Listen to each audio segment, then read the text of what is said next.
Salmos, hermanos, 14:1. Y vamos a leer del versículo 1 al 3, si es tan amable.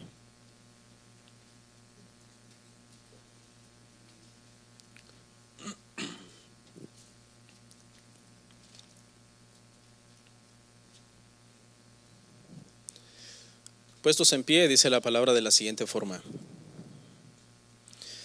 Dice el necio en su corazón: no hay Dios. Se han corrompido, hacen obras abominables. No hay quien haga el bien. Jehová miró desde los cielos sobre los hijos de los hombres para ver si había algún entendido que buscara a Dios. Todos se desviaron, a una se han corrompido. No hay quien haga lo bueno, no hay ni siquiera uno. Vamos a orar.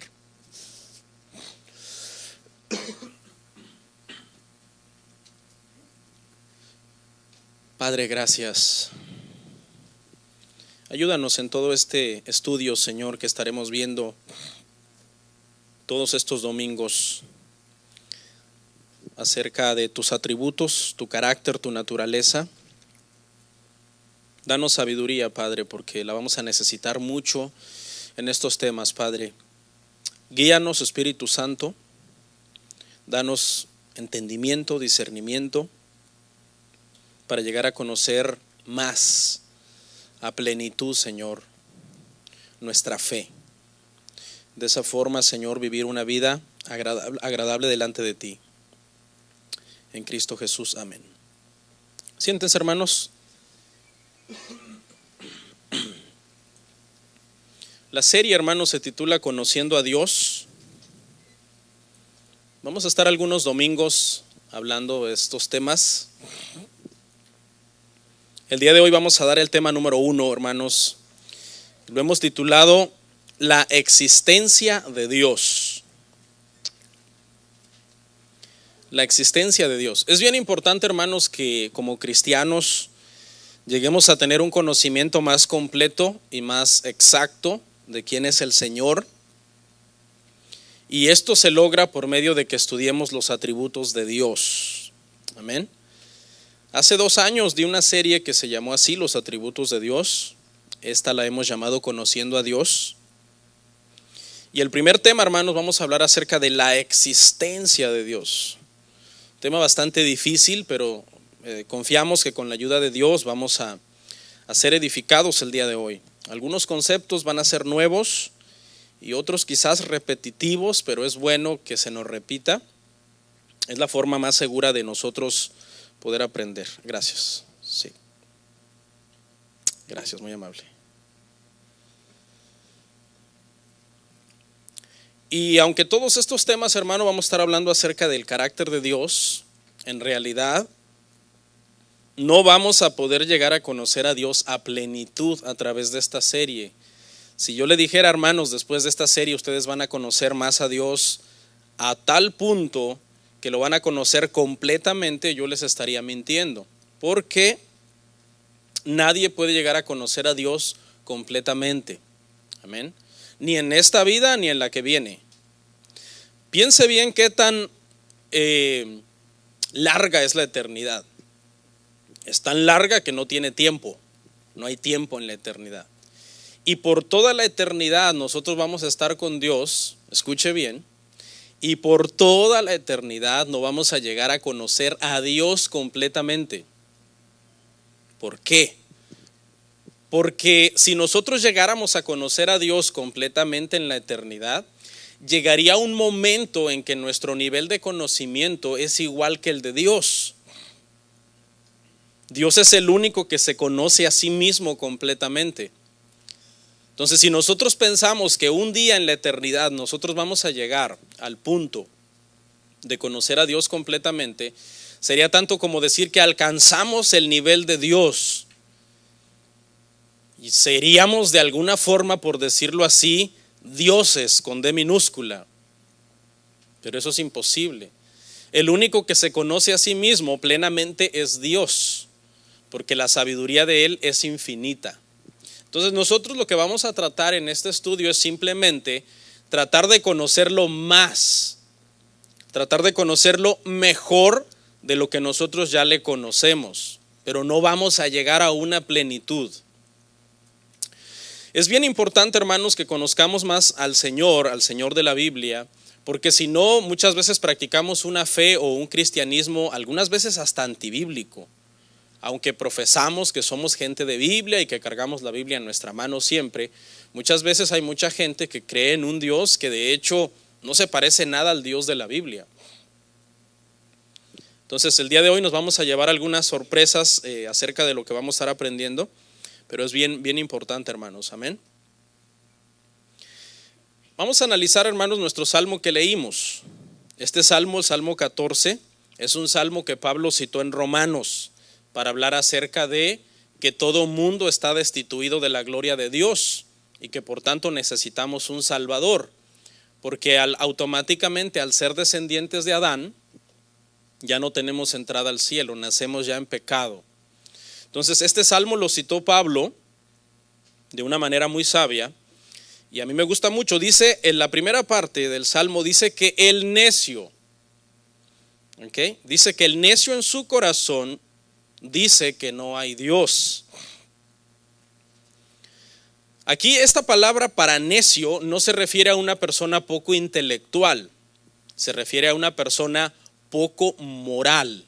Es decir, no es necio por falta de capacidad intelectual, por falta de inteligencia. Es necio por una perversión bajo la cual esta persona está operando. Entonces, bajo esa inmoralidad bajo la cual esta persona vive, pues obviamente no le conviene creer que hay un Dios.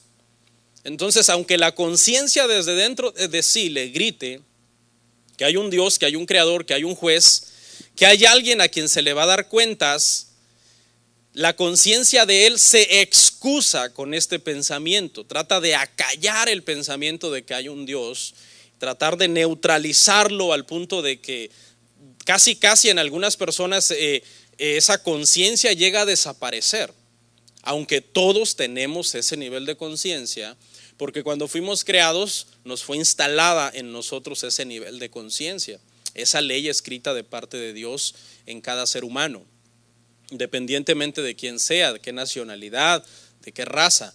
Todo mundo nace con ese nivel de conciencia de que hay un Dios. El ateo lo que hace es, o el incrédulo, en este caso el necio, acalla esa conciencia. Según los eruditos, hermanos, hay 3 tipos de ateísmo. Y cuando estudiemos el tercero, usted se va a sorprender dónde están el tercer tipo de ateos, dónde es que están. Mire, el primer tipo de ateísmo se le conoce en la teología como el ateísmo absoluto. Estos niegan de una forma global que hay un Dios. Es decir, no creen en ningún sentido en una deidad. En ningún sentido creen que hay un ser superior que creó todo. Y atribuyen obviamente a las explicaciones científicas, ¿verdad?, la existencia de las cosas de la creación y de la humanidad. Este ateísmo prácticamente deja al hombre en la nada. Lo deja como diciendo: nosotros somos productos de la casualidad. Estamos aquí en este mundo a la deriva, no tenemos un origen misterioso o milagroso, no tenemos un propósito específico en esta tierra, es decir, hoy somos y mañana no somos, dejamos de ser, ni tampoco nos dirigimos a un lugar, simplemente vamos a dejar de existir. Para este tipo de ateísmo, el hombre es solamente un animal más. De hecho, así la ciencia lo enseña, ¿no? Que el hombre es el animal más desarrollado que existe en la creación. Es una bestia más para este tipo de creencia, una bestia más en el mundo, sin propósito, sin origen y sin ningún destino, sin ningún futuro. Este ateísmo, hermanos, es bien peligroso porque prácticamente deja a las personas sin esperanza en este mundo. No hay ninguna esperanza, no hay ningún propósito de por qué la gente está aquí. Simplemente atribuyen todo a la casualidad. Si este tipo de ateísmo está equivocado, lo ha perdido todo. Pastor, ¿y si este tipo de ateísmo tuviera razón? Bueno, si este tipo de ateísmo tuviera razón, aunque sabemos que la Biblia da mucho testimonio que están equivocados, de todos modos no han ganado nada. Es decir, las personas que tienen este ateísmo absoluto, ¿ok?, al estar equivocados pierden todo, porque perdieron todo el sentido y todo el propósito de estar en esta tierra. Su destino eterno se perdió también. Pero no solo eso, sino que si ellos por alguna razón, una mera suposición que nosotros hacemos, estuvieran bien, no ganan absolutamente nada. Mientras que nosotros sabemos, hermano, que por la fe que nosotros profesamos en Cristo Jesús, al saber que estamos en la verdad en Dios, nosotros lo ganamos todo. Y si supusiéramos que al creer todo esto estuviéramos equivocados, al final, ¿qué pasa? No perdemos nada. Es una mera suposición, no se vaya a confundir, es una mera suposición. Suponiendo que todo lo que profesamos y creemos fuera mentira, y llegamos al final de nuestra vida y morimos y somos sepultados, ¿usted perdió algo? No, usted no perdió absolutamente nada. Al contrario, usted vivió una vida muy agradable, muy buena, muy moral y llena de muchas satisfacciones y llena de mucha esperanza en esta tierra. Pero como sabemos, hermanos, que es verdad, entonces lo ganamos todo en el Señor. ¿Le damos la gloria a Cristo? Escucha, el segundo tipo de ateísmo se le conoce como ateísmo providencial. Este tipo de ateísmo, cree en un Dios impersonal, un Dios que está confinado al cielo y que no quiere ni tiene nada que ver con la tierra ni con la humanidad. Este es un Dios indiferente, un Dios lejano, un Dios que creó todo y dejó las leyes de la física y las leyes de la naturaleza para que rigieran y gobernaran este mundo, pero luego se fue muy lejos y no tiene ningún interés en su creación ni ningún interés en su humanidad. ¿Okay? Hay muchas personas que profesan este ateísmo, aunque este movimiento se llama deísmo. El deísmo es uno de los más grandes representantes de este tipo de ateísmo, porque creen en un Dios, creen en un ser superior. A diferencia del ateísmo absoluto que dice no existe ningún Dios, dentro de los cuales podríamos citar a Richard Dawkins, a Stephen Hawking y todos esos científicos que creen en un ateísmo absoluto, ¿verdad? Richard Dawkins me parece que escribió el libro el Dios imaginario, ¿no?, para atacar la fe de los cristianos, y precisamente hacen un énfasis en que no hay ningún Dios, que es un invento del hombre. El hombre fue el que inventó a Dios y el que creó a Dios, cuando la Biblia dice claramente lo contrario, que fue más bien Dios quien creó al hombre. Según datos, hermanos, este país, los Estados Unidos de Norteamérica, fue fundado por deístas, ¿sí? Sabemos que fueron peregrinos cristianos los que vinieron de Europa a colonizar este país, pero en el transcurso del tiempo fueron más personas como deístas que creían en un Dios, pero en un Dios distante, no en el Dios de la Biblia. Un deísta no cree en el Dios de la Biblia, cree simplemente en un ser superior, pero no es el Dios de la Biblia. Ahora veamos el tercero, y este es bien interesante, porque fíjese, este tipo de ateísmo se conoce como ateísmo natural, y es un ateísmo que niega las perfecciones atribuidas a Dios en la Biblia. Es un ateísmo muy sutil. La iglesia está llena de este tipo de ateos. ¿Okay? Creen en Dios, pero no es exactamente el Dios de la Biblia. Más bien niegan muchos atributos que la Biblia dice. Que Dios es soberano, lo niegan. Que Dios es santo, lo niegan. Creen en un Dios más al estilo filosófico de la filosofía cristiana y de cómo se enseña hoy día en la iglesia emergente, un evangelio bastante liviano. Irónicamente, hermano, ¿qué cree? En nuestras iglesias cristianas tenemos gente atea. Por eso es que uno nunca ve fruto muchas veces en cierta gente.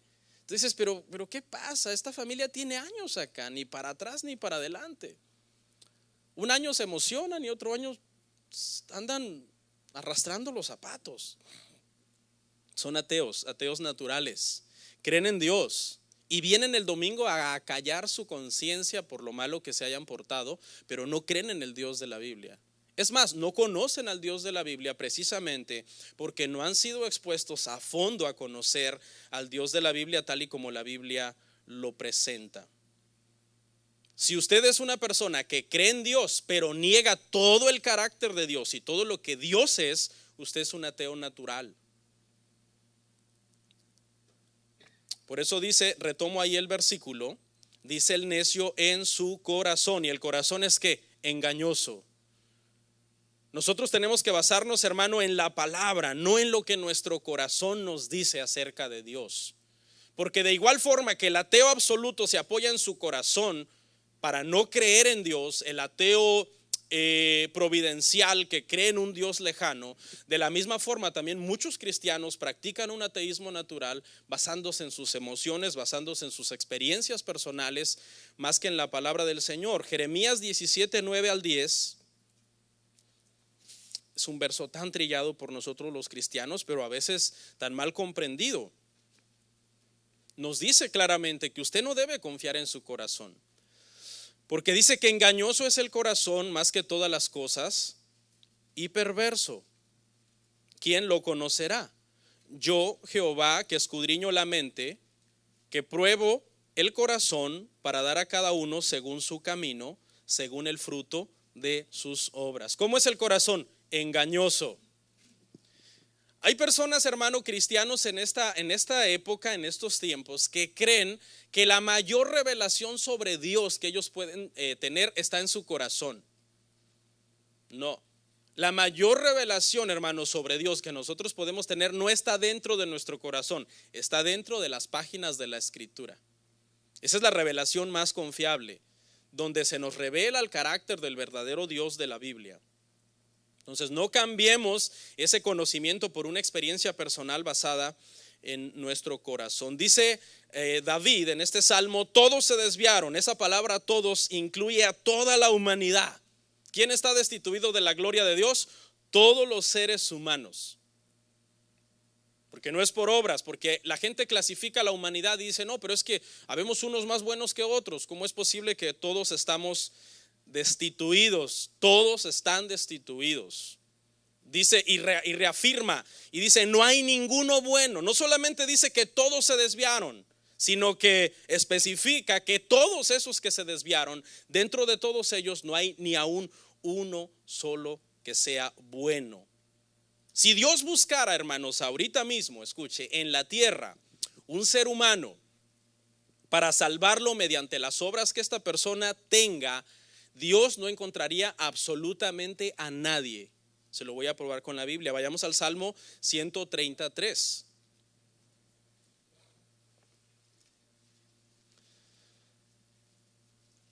Jehová, si mirares a los pecados, ¿quién, oh Señor, podrá mantenerse?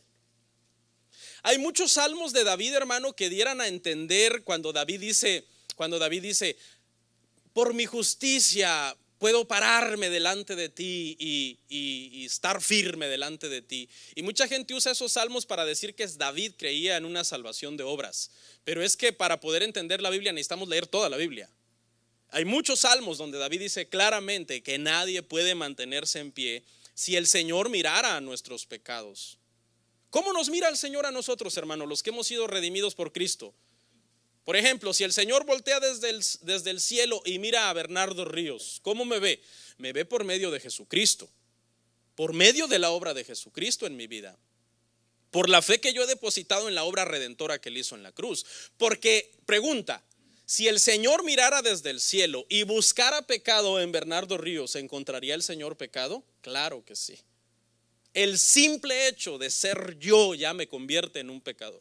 Usted también es un pecador. Si el Señor lo mirara a usted y lo escudriñara, el Señor encontraría pecado en usted.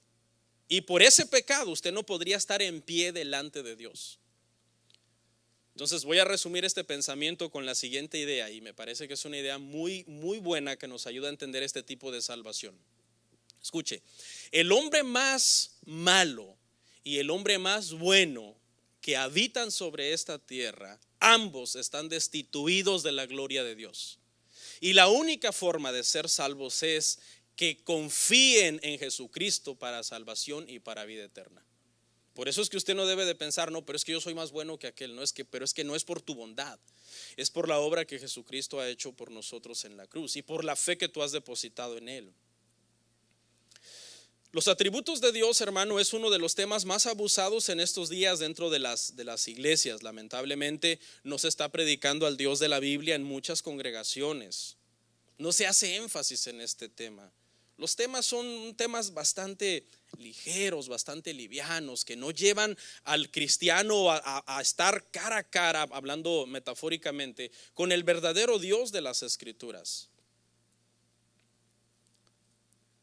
Los atributos de Dios en Dios están en un perfecto balance. Él no es más amor que justo, ni es más justo que santo, ni es menos santo que misericordioso, ni es menos airado que bondadoso. Todos funcionan en un perfecto balance. Le voy a dar un ejemplo para que podamos entender esto de que los atributos de Dios están en un perfecto balance. Imagínese una cara perfecta, por decirlo así, entre comillas. Supongamos que es la cara de una mujer, ¿no? Porque por lo general la mujer son las que representan o son más símbolos de belleza. Esta cara es perfecta. Tiene sus atributos en una proporción y una armonía tremenda. Las orejas tienen el tamaño perfecto, la inclinación perfecta con respecto a la cabeza, la nariz tiene el tamaño perfecto, la forma perfecta, la boca sonríe, los dientes son simétricos, las cejas, los ojos, el mentón, la quijada, el cabello, la forma que el cabello al peinarse hacia atrás toma una posición y wow, cualquiera ve esa cara y dice, esta cara es perfecta, completamente simétrica. Ahora imagínese que esa cara perfecta con todos sus atributos perfectos, uno de sus atributos que es tan hermoso comienza a estar fuera de proporción. Vamos a suponer que es la nariz y que son las orejas. Y comienzan a crecer y a ser más grandes que el resto de los demás atributos. Siguen siendo hermosos porque no perdieron su forma, solamente aumentaron su tamaño. Automáticamente esta cara, aunque esas orejas y esa nariz siguen siendo perfectas en su forma, en su fisonomía, por el simple hecho que están fuera de proporción cuando se compara con el resto de la cara, ¿qué pasa con esa cara? Esa cara se hace fea. ¿Pero por qué? Si los atributos no se volvieron feos, solamente cambiaron de tamaño. Precisamente por eso, porque la belleza de esa cara dependía de la simetría y de la proporción que había en todos los atributos de la cara. Este ejemplo, hermano, es un claro ejemplo de lo que está pasando el día de hoy con Dios, ¿sí? Así como esa cara se deformó porque unos atributos son más grandes que los otros, de la misma forma el día de hoy muchos predicadores predican a un Dios también deformado, porque hacen énfasis en unos atributos, los maximizan a una potencia más elevada y los demás los minimizan o los esconden o ni siquiera los quieren hablar porque dicen, si yo le digo a la gente que Dios es santo, que aborrece el pecado, que arreglen su vida, que se aparten de la maldad, ya no van a venir. Entonces algunos atributos son escondidos y minimizados y otros atributos, los más bonitos, ¿no? Sobre todo Dios es amor, ¿no? Los más bonitos digo entre comillas, porque los más bonitos atributos de Dios son todos. ¿Por qué? Porque todos están en un perfecto balance en la Escritura. Entonces por eso el día de hoy, hermanos, se está hablando de un Dios deformado, un Dios que es solo amor, un Dios que se presenta como mendigando también amor a las personas. Por favor, acéptenme. Y se sacan de contexto algunos versículos como aquel que dice, yo estoy a la puerta y llamo. Si alguno abre, yo entraré y cenaré con él. ¿Se acuerdan? Apocalipsis 3 me parece, 3:20. Y ese versículo no significa eso. Ese versículo es un llamado que el Señor está haciendo a toda una iglesia a volver a la sana doctrina. Y no tiene nada que ver con la conversión de una persona. Pero mucha gente usa ese versículo para decir, mira, Jesús está tocando a tu puerta. Y la persona así toda altiva, no sé si abrirle. O sea, presentan a un Jesús débil, a un Dios necesitado, a un Dios que se siente solo en el universo, triste, deprimido, donde el ser humano prácticamente es el Señor que le va a venir a dar sentido a la existencia de Dios. No, ese no es el Dios de la Biblia. No, el Dios de la Biblia es un ser demasiado grande, demasiado superior comparado con nosotros. No nos necesita, sino que por su gracia y su amor nos salva y nos alcanza. Somos nosotros los que lo necesitamos a Él. Este es un Dios que se presenta como un Dios que produjo que los homosexuales nacieran así.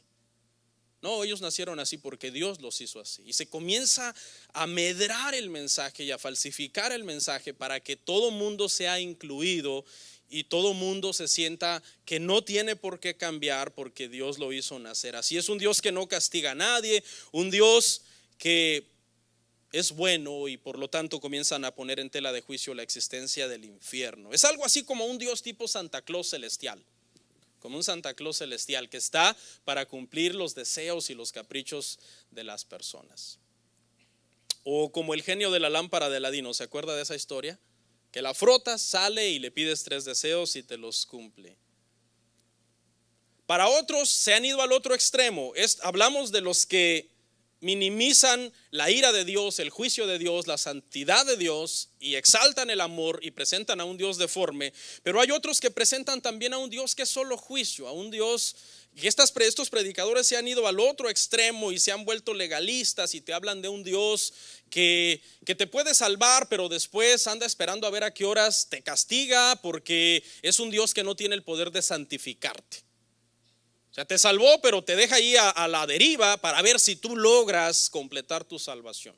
Él hizo una cosa y luego tú si no vas a la vigilia, si haces alguna cosa, automáticamente hoy te salva, mañana te manda al infierno. Presentan a un Dios sin sabiduría, un Dios demasiado tosco. Y ese tampoco es el Dios de la Biblia. No, el Dios de la Biblia es un Dios sabio, que cuando viene y toca el corazón de una persona, no solamente lo convierte al cristianismo, cambia su corazón, sino que también es un Dios que nos da suficientes argumentos escriturales para que nosotros afirmemos nuestra fe. No en una fe ciega, sino en una fe también entendida. ¿Ok?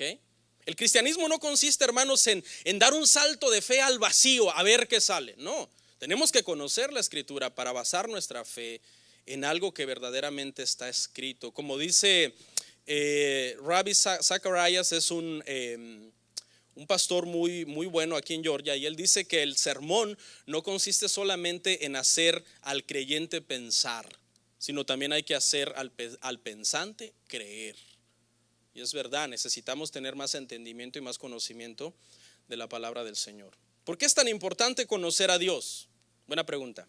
¿Por qué es tan importante conocer a Dios?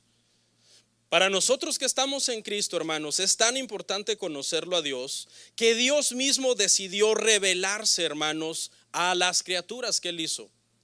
Si Dios, hermano, hubiera creado todo y Él se hubiera quedado escondido, se hubiera quedado en lo oculto, ninguno de nosotros sabríamos nada sobre Dios. Pero a Él le plació revelarse. Él se mostró a la humanidad, se reveló por medio de la creación. La palabra revelar, mire lo que significa. Significa recorrer un velo. Ahí está en pantalla.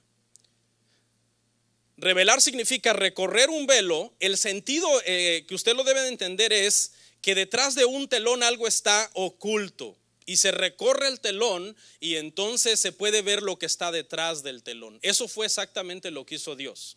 Dios creó todo. Y luego Él estaba detrás de un telón, porque obviamente Él es santo, y cuando Adán pecó hubo una separación entre Dios y el hombre. Y entonces Dios mismo, escuche, no es que el hombre vino y recorrió el velo para ver a Dios, no, sino que Dios tomó el velo y Él lo recorrió y Él se mostró. Es algo que se llama autorrevelación. A Dios le plació mostrarse a nosotros, como diciendo, aquí estoy. Si se preguntan quién hizo todo lo que ustedes ven, yo fui. Si se preguntan quién los creó a ustedes, yo fui, yo soy, yo estoy. Por eso ese es el nombre con el que se le reveló a Moisés. Yo soy. Cuando Moisés dijo, cuando me pregunten quién me envió, ¿qué les diré? Diles que el yo soy te envió. Él es el Dios que se revela, Él es el Dios que se muestra a nosotros. No se queda en lo oculto. Por eso es importante que nosotros, hermano, conozcamos a Dios. Rapidito, 3 formas de revelación. La naturaleza. Salmo 19:1. Tres formas en que Dios se revela a sus criaturas, la naturaleza. Salmo 19:1 dice: los cielos cuentan la gloria de Dios y el firmamento anuncia la obra de sus manos. ¿A cuántos les gustan las pantallas gigantes? Los hombres especialmente, ¿no? Muchos que son adictos al fútbol dicen: yo quiero una pantalla pero grande, de 100 pulgadas si es necesario. Bueno, el cielo es una especie de pantalla gigante donde cada vez que nosotros volteamos al cielo, este salmo dice que cuenta la gloria de Dios. El firmamento anuncia la obra de sus manos. David en el Salmo 8, hermano, algunos teólogos se ponen a imaginar la escena en donde él estaba, ¿no? Para poder entender lo que él dijo. Y pintan una escena bonita donde David está en el campo cuidando sus ovejas y mira hacia el cielo, y el cielo está despejado, lleno de estrellas, y quizás a ojo desnudo llega a lograr ver alguna estrella, algún planeta. Y entonces David dice: cuando yo miro los cielos y las estrellas que tú formaste, yo me pregunto: ¿qué es el hombre para que tú tengas memoria de él? ¿Qué es el hijo del hombre para que tú lo visites? Ese salmo, hermanos, contiene un nivel de revelación y sabiduría increíble, porque todavía no existía el telescopio. Y hoy los telescopios, hermano, tan poderosos que existen, han llegado a determinar, al observar el universo, que hay más estrellas, hermano, que arenas en el mar. Es increíble.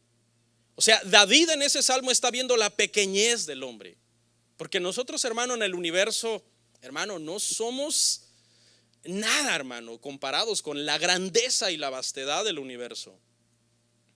Así que ahí está la creación como un gran evangelista para nosotros. La creación es un evangelista, hermano. Miras un árbol, miras la perfección de los animales, la perfección de las plantas, el tremendo funcionamiento de todas las cosas, y esa creación te está gritando: hay un Dios, hay un creador. La segunda es la palabra de Dios. La creación es el primer evangelista. La segunda es la palabra. En Efesios 2:20, este pasaje abarca todo lo que es Génesis y Apocalipsis, y dice así: edificado sobre el fundamento de los apóstoles y profetas, siendo la principal piedra del ángulo Jesucristo mismo. Me encanta este pasaje porque une la Biblia desde Génesis hasta Apocalipsis. Los profetas que escribieron el Antiguo Testamento, los apóstoles que escribieron el Nuevo Testamento, y hace un compendio de que todo eso es porque Jesucristo es la piedra angular de todo, de toda esa enseñanza. La máxima revelación de Dios que vamos a ver en la número 3 es Jesucristo, pero ya desde aquí se nos está dando a entender que toda la Biblia, desde el Antiguo Testamento hasta el Nuevo Testamento, es acerca precisamente de esa revelación. Por eso necesitamos conocer las Escrituras. Veamos la tercera, que es precisamente la revelación de Dios en Jesús, Hebreos 1:1 y 2. Dice: Dios, habiendo hablado muchas veces y de muchas maneras en otro tiempo a los padres por los profetas, en estos postreros días nos ha hablado por el Hijo, a quien constituyó heredero de todo y por quien asimismo hizo el universo. Este es el clímax de la revelación de Dios. Desde el principio Dios se revela en la creación y luego da su palabra. Pero llega el clímax de la máxima revelación de Dios, y Dios se encarna entre los hombres. La máxima, es el clímax de la revelación. Por eso los que estamos en Cristo estamos completos, estamos seguros en Él, porque Jesús mismo y el Padre son uno. Él es la imagen visible ¿de quién? Del Dios invisible. En Él habita toda la deidad de Dios. ¿Por qué usted cree, hermano, que rechazar a Jesús es un pecado tan grave? Es el pecado que le cuesta la salvación a la gente. Escuche, el que el Padre mandara a su Hijo a esta tierra ha sido el más grande acto de bondad. Y el que un hombre rechace a Jesús es el más grande acto de maldad. Esa es la razón por la que la salvación no es por obras, sino por la fe en Jesucristo, porque es la máxima revelación del Señor. En las tres revelaciones podemos saber a Jesucristo. En la revelación de la creación, porque la Biblia nos enseña que en Jesús fue hecho todo lo que existe. De hecho, no solo fue hecho, sino que Jesús lo sostiene, todo lo que existe. Cada vez que usted toma oxígeno porque Jesús sostiene la creación. La palabra es un libro acerca de Jesús, y Jesús es la máxima revelación del Padre. Por eso, si el Padre entregó toda la gloria al Hijo, ¿quiénes somos nosotros para no entregarle todo a Jesús? Porque el Padre le entregó todo al Hijo: la creación, el sostenimiento de la creación, el juicio, la salvación, la redención, todo se lo entregó el Padre al Hijo. Nosotros tenemos que entregárselo también todo al Hijo también, hermanos. Vamos a ver algunos argumentos acerca, hermanos, de la existencia de Dios. Alguno de ellos, por citar algunos, es la existencia de la religión a nivel mundial. Si usted estudia la historia de lo que es la historia de la humanidad, que la historia registra máxime 6,000 años, porque acuérdense, hermanos, que antes de la historia hubo una etapa que se llama prehistoria, y no pretendo aleccionarle, ¿no? Porque la salvación no es por cuán educados seamos, no. Pero acuérdese que antes de la historia existió la prehistoria, y la prehistoria significa que no existía la escritura. Por eso se conoce como prehistoria. Historia es porque se empezó a escribir y se empezó a tener datos de las civilizaciones antiguas. Pero antes de eso, la escuela nos enseña, ¿verdad?, que hubo una época de prehistoria, donde no había escritura.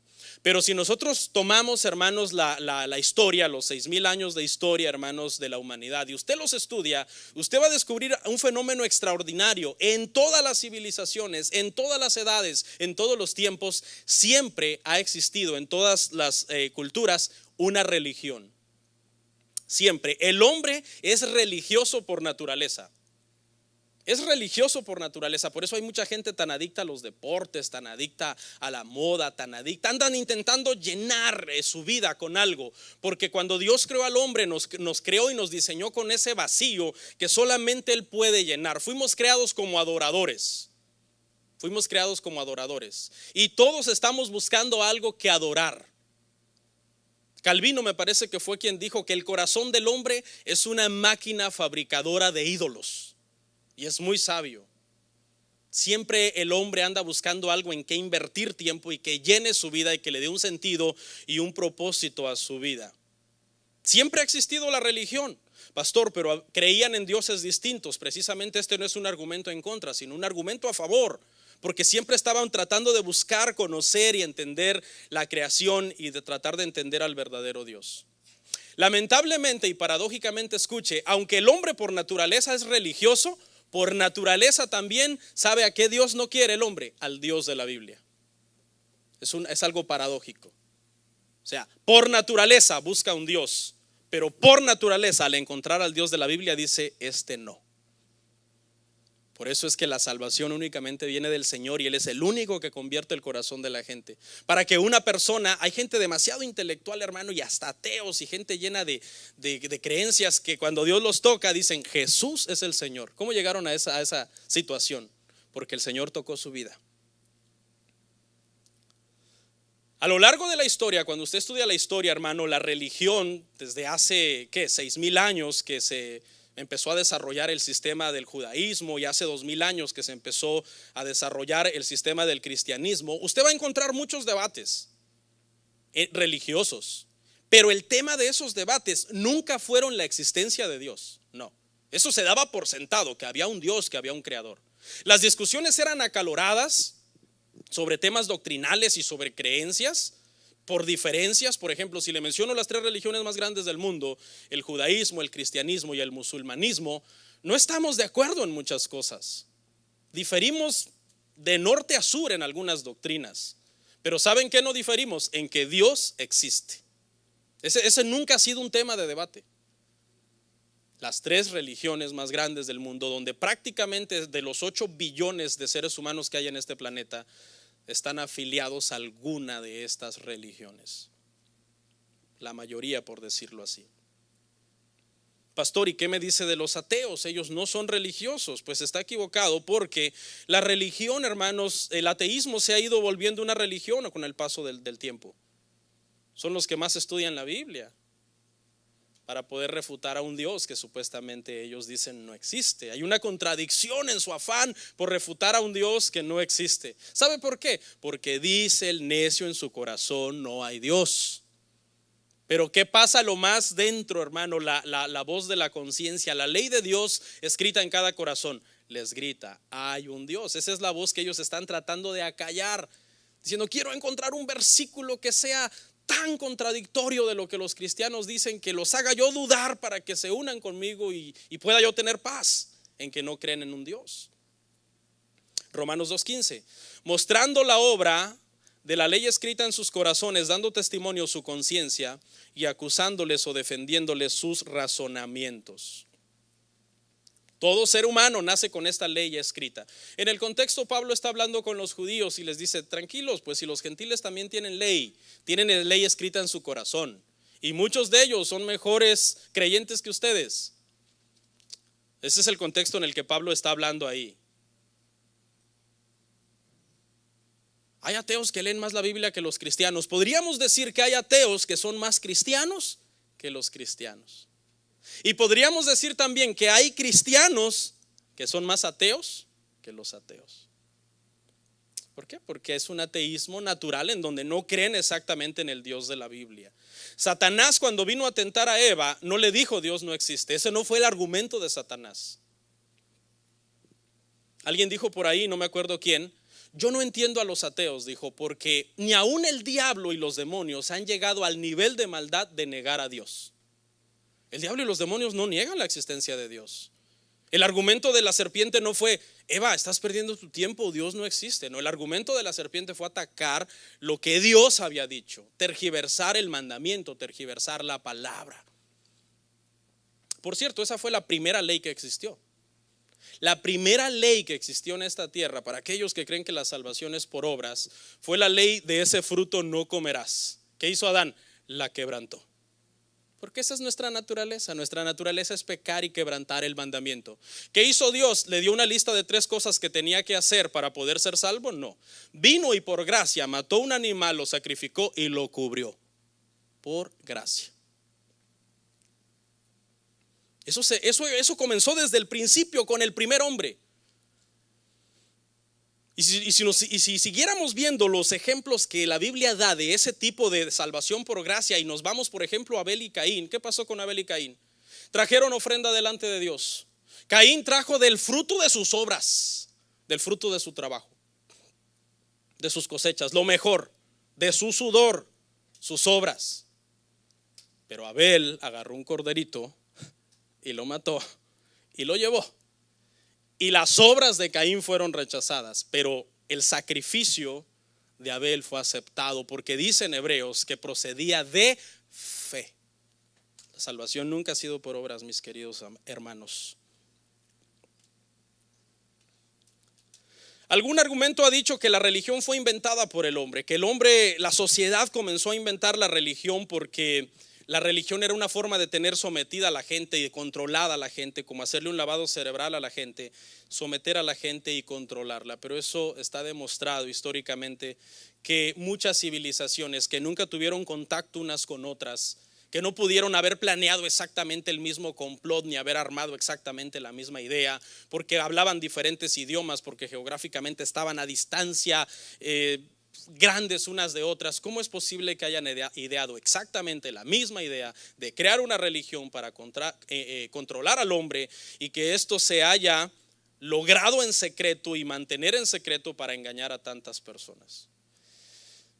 Otros creen que fue el temor humano el que comenzó a pensar que había un Dios, un creador, la culpa, y comenzaron a crear un Dios a quien poder darle cuentas. Pero sabemos que la Biblia nos dice que es Dios quien creó al hombre y no el hombre quien creó a Dios. Este es un argumento fuerte. ¿Por qué existen tantas religiones? ¿Por qué el hombre es religioso por naturaleza? Es un argumento bien fuerte de poder refutarlo y decir, no, este argumento es débil. No, es un argumento muy fuerte a favor de la existencia de Dios. El segundo argumento, hermano, es la creación. Y aunque lo vimos que también es una forma de revelación de Dios, también es un argumento a favor de su existencia. Romanos 1, 19, 20. Veamos lo que dice, hermanos. Este Romanos es un libro maravilloso, hermanos. Yo les recomiendo que lo lea. Dice Romanos 1, 19, 20, porque lo que de Dios se conoce les es manifiesto, pues Dios se lo manifestó, porque las cosas invisibles de Él, su eterno poder y deidad, se hacen claramente visibles desde la creación del mundo, siendo entendidas por medio de las cosas hechas, de modo que no tienen excusa. La creación nos deja sin excusa. ¿Por qué? Por un simple pensamiento. ¿Por qué se llama creación? El simple hecho de llamarla creación ya implica que hay un creador. Y aún los ateos la llaman la creación. Creación, ¿creación de qué? Creación de un creador. Alguien estuvo detrás de eso.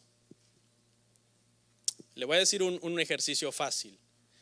Si hay dos criaturas, escuche, y una criatura, la criatura primera crea a la criatura segunda, la primera criatura deja de ser criatura y se convierte en ¿qué? En creador.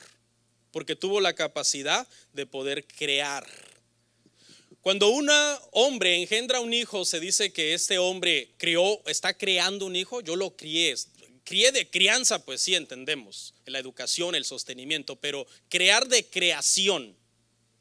Yo nunca digo cuando presento a mis cuatro hijos, estos son mi creación. ¿Por qué? Porque yo no soy creador. El creador para crear tiene que partir ¿de qué? De la nada. Yo solamente engendré a mis hijos, pero para eso yo tuve que partir de una materia que ya estaba ahí. Un esperma, un óvulo. Tuve que echar mano de una materia que ya existía. Por lo tanto, no soy creador, solamente soy alguien que le gusta tener muchos hijos. Y que engendré a mis hijos partiendo de una materia que ya existía. El hombre no puede crear, el hombre solamente puede engendrar. Por lo tanto, no somos creadores. Pero hay un creador. ¿Por qué dice usted eso, pastor? Es que hay una creación. Porque no, ¿qué explotó en el Big Bang? Nada, según la ciencia, ¿no? ¿Qué explotó en el Big Bang? Nada. La nada explotó y produjo todo. Eso no tiene sentido. Los ateos son ateos no porque han comprobado que Dios no existe. Los ateos son ateos porque dice que son necios y dicen en su corazón no hay Dios.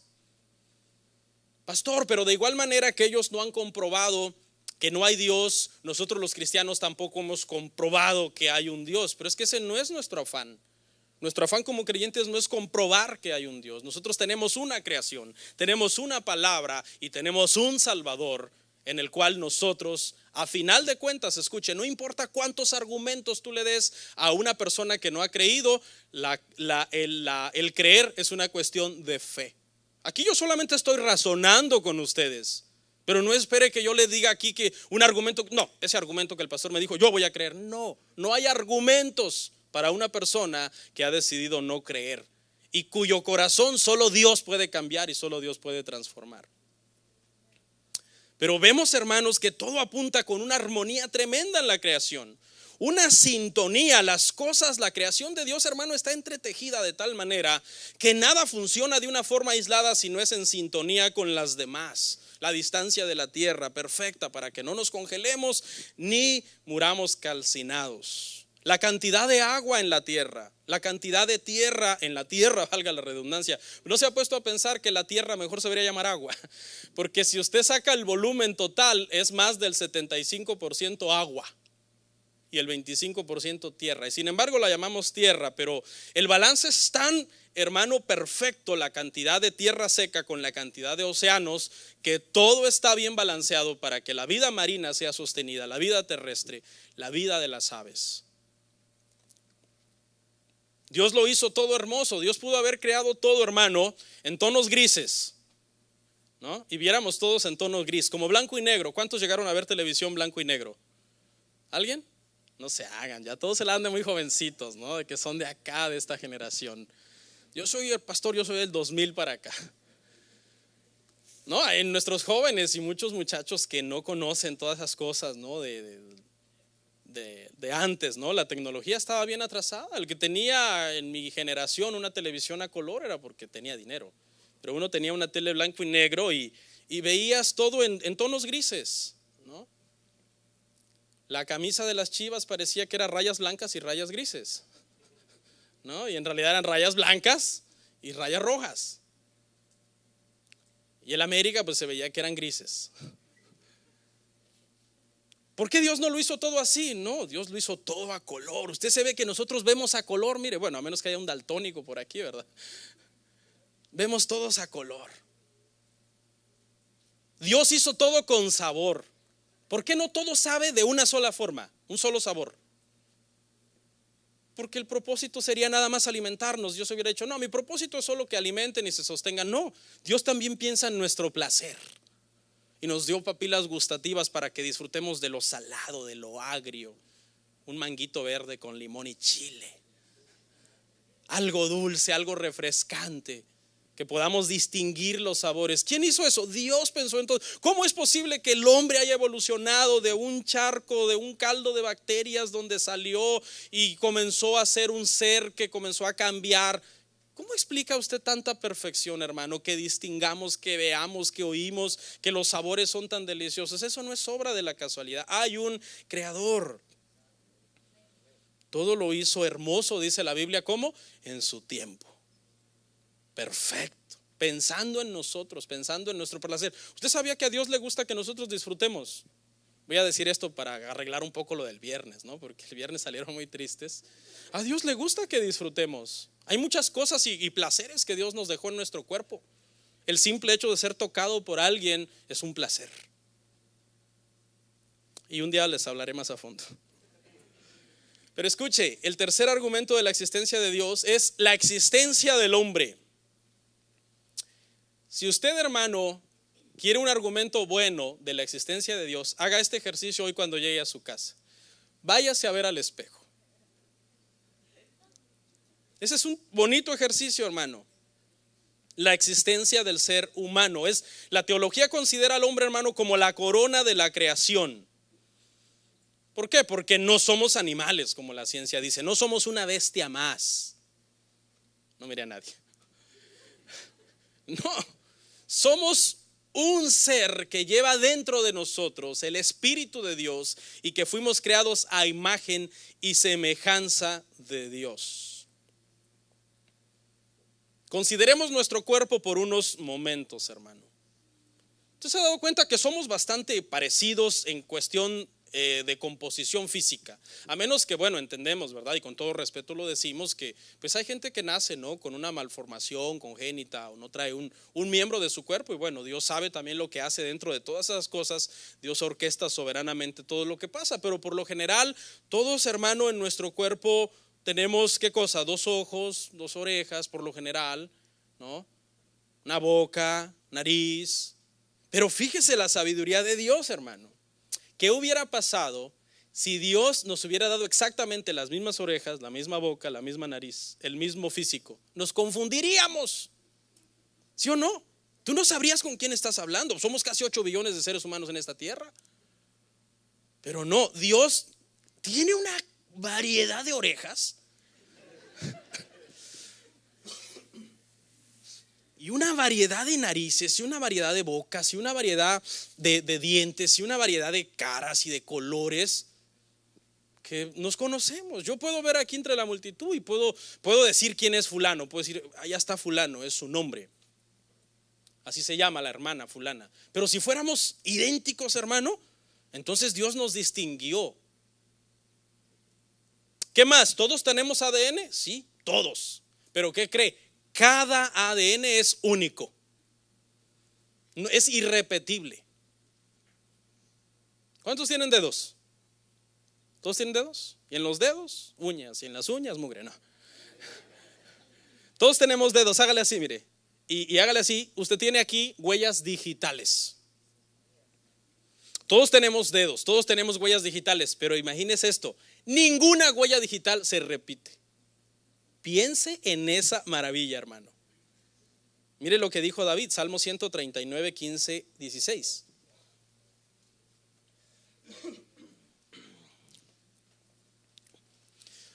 Dice: no fue encubierto de ti mi cuerpo, bien que en oculto fui formado y entretejido en lo más profundo de la tierra.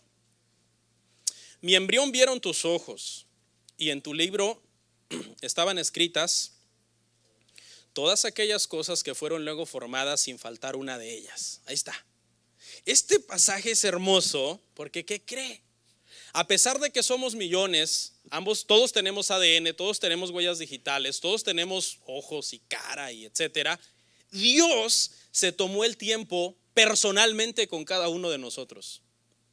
Tus huellas digitales son un testimonio del amor de Dios.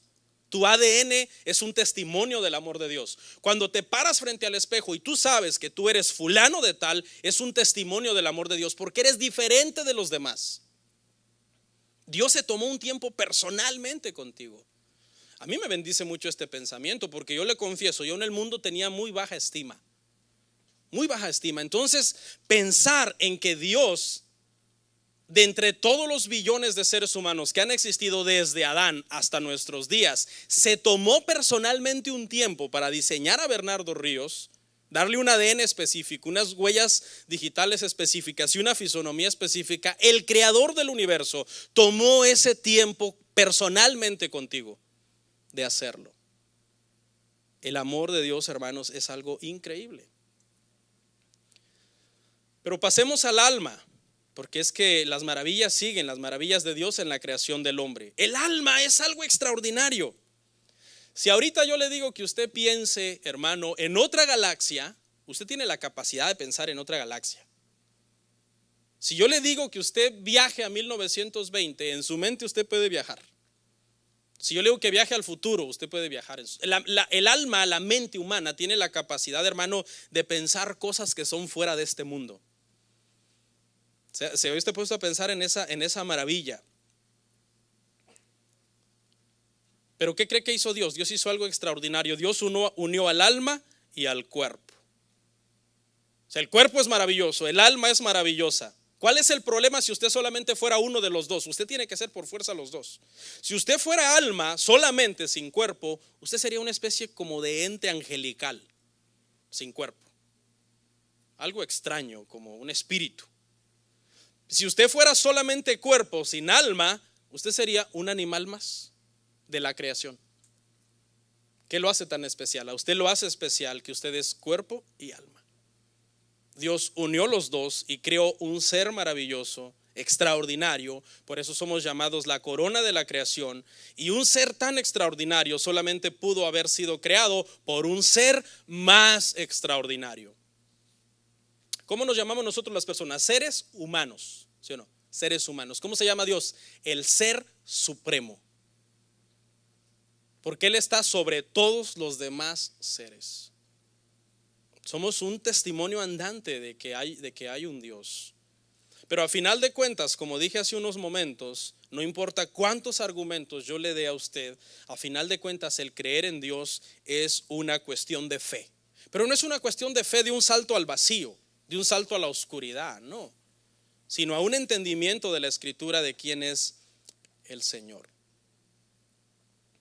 Uno de los testimonios, hermanos, o argumentos fuertes que nosotros podemos usar acerca de la existencia de Dios, no solamente es nuestra existencia, sino nuestra conversión. Nuestra conversión es un argumento poderoso a favor de la existencia de Dios. ¿Quién era usted antes de convertirse? Usted era una persona apartada de Dios, a saber cuántas cosas usted hacía y cuántas cosas practicaba. ¿Y quién es usted ahora en Cristo? ¿Quién hizo ese cambio? ¿Quién es ese ser con el que usted habla cuando usted dobla rodillas? Que en su fe usted está seguro que está ahí, que le está escuchando. Nuestra conversión es un poderoso testimonio acerca de la existencia de Dios. Nuestra comunión con Dios, hermano. ¿Cómo es posible que no exista este ser que es Dios y que millones de seres humanos que somos creyentes cristianos tenemos comunión con Él? ¿Cómo es posible eso? O sea, todos esos millones estamos perdiendo nuestro tiempo cuando oramos, cuando leemos la palabra, cuando venimos a la iglesia. Tantos millones y millones de seres humanos equivocados en su fe, teniendo una comunión que realmente no está llegando a ningún lado porque en realidad no hay un Dios. Y nuestra conversión. Paul Washer dice algo bien bonito. Dice Paul Washer que es más fácil mandar a un hombre a la luna que cambiar el corazón de un hombre. Y eso es verdad. ¿Quién puede cambiar el corazón de un hombre? ¿Cómo el corazón de un hombre puede ser cambiado? Dice el pastor Paul que él cree que se necesita más poder para cambiar el corazón de un hombre que el poder que se necesitó para crear el universo. Y tiene mucho sentido. Porque ¿sabe qué? La creación a Dios solamente le costó, sea la luz, su palabra, pero la conversión de cada uno de nuestros corazones le costó la sangre de su Hijo. Y el que su Hijo viniera a morar a nuestras vidas para que nosotros pudiéramos ser transformados. Podríamos disertar días acerca de argumentos a favor de la existencia de Dios, pero al final de cuentas queda reducido a una cuestión de fe, en donde nosotros creemos en el Señor por todas las maravillas que ha hecho en nosotros. Oramos.